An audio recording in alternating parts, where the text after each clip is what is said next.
Hello, नमस्कार. श्री स्वामी समर्थ.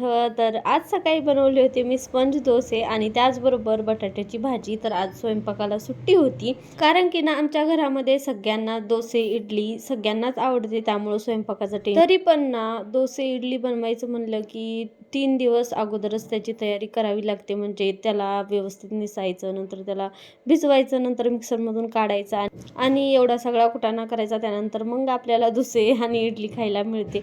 तर ना उडदाची डाळ संपली होती, त्यामुळं मी मुगाची डाळ टाकली होती. म्हणजे तांदूळ आणि मुगाची डाळ टाकली होती. बाकी काही टाकलं नव्हतं त्यामध्ये.